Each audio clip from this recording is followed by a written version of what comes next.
Hey Julian, let's take a look at your, you know what, let's take a look at your revision first and then I'll go into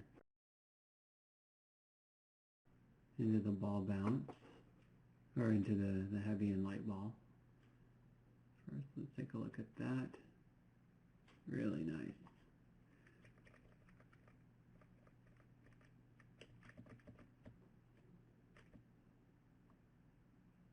Well done. Perfect timing, perfect spacing. Everything here came together really well.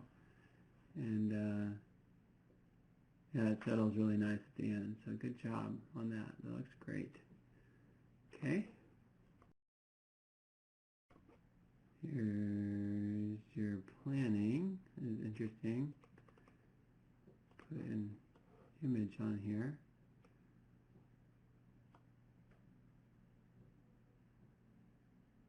Ping pong ball, yeah.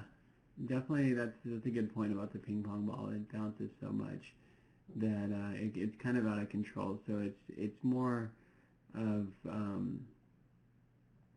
kind of simplifying things and making your own interpretation. And the real point here is just to see that contrast between like that really heavy ball and the light ball there. So,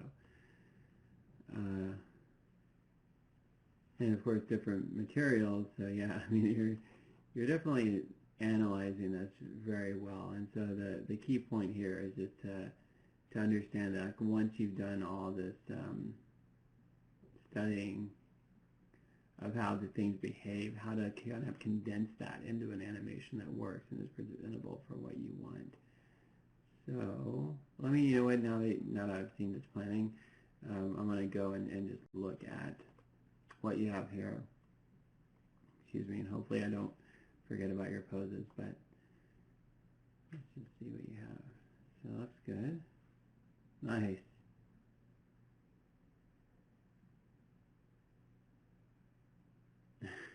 Great.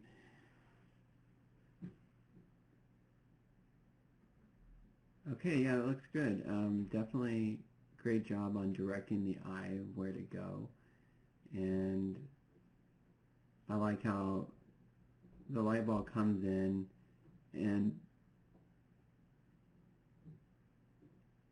you know, you have that settle before it goes over into that hit. And you know, each one, the eye is led in a very direct way, but each one it's very clear which one is the light one and which one's the heavy one.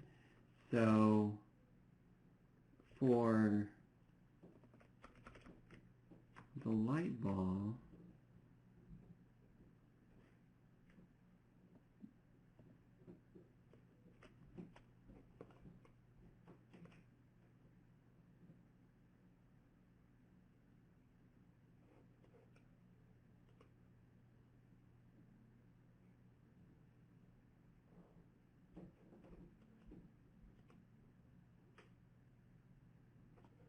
let's go through it very quickly.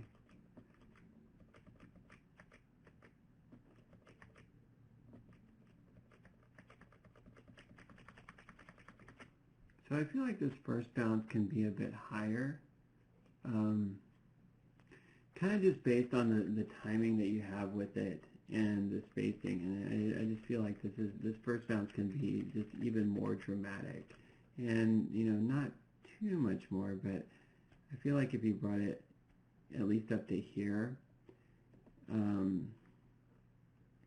I know you're working well within the frame limit, so I don't want you to add too many frames here. But yeah, I just feel like you could get that same energy without adding too many frames, or probably without adding any frames, but just like space that out a little bit more so that first bounce feels like it's really high. And then same with the second bounce. Like I feel like those first two bounces could feel lighter if they just bounce a little bit higher on each one. And then yeah, I like the way it settles, and I know that it has to settle. Part of me wants it to keep going, to keep rolling forward before it hits, but because the assignment calls for it to settle, I see, you know, what the dilemma is here, and I think you handled it pretty well in terms of like having it settle and then immediately get hit by the heavy ball here. So yeah, if anything, I'd say just like a little bit more energy on those bounces. But other than that, looks good. And then, you know what? I also feel, this is something I would like to see you try, and this is one of those things that like I feel like you could experiment with this a little bit, but just have the speed of these bounces increased, or the speed of the overall ping pong ball bouncing increased by like 15%, and just make everything happen faster, and just kind of exaggerate that timing a little bit more, because I feel like what will happen there is it'll give you a little bit more time to have the heavy ball settle too, and that's one thing that I feel like it's kind of like that heavy ball coming in. Like maybe even start the heavy ball coming in a few frames earlier, because this doesn't have to stop completely before this comes in.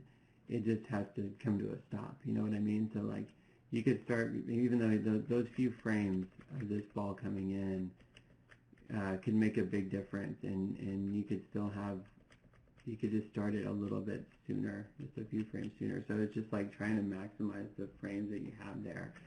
And then that first bounce is good. Let me, I feel like you could get a little bit more hang time here with this ball bouncing in the air. Like exaggerate that a little bit more, and because it feels like it goes up and down a little quickly.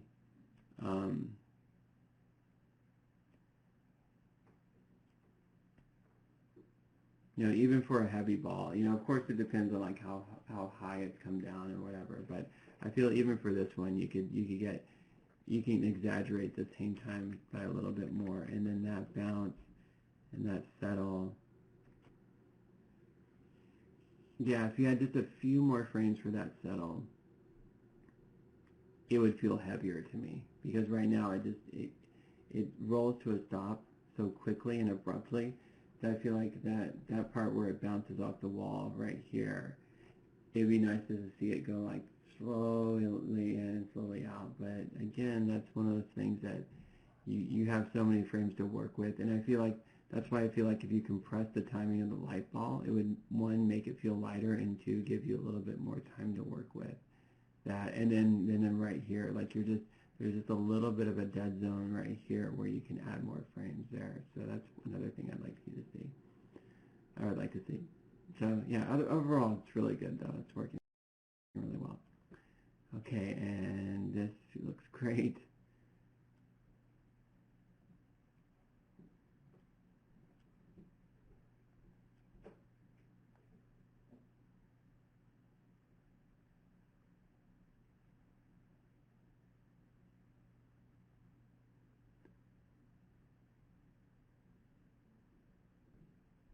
I am just trying something right now.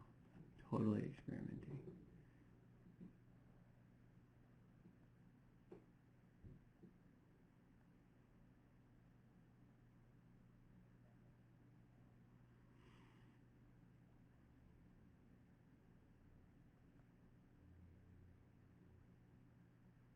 Yeah, no, what you have is good. I just wanted to see. Just checking. Yeah, I love that. Actually, one little note.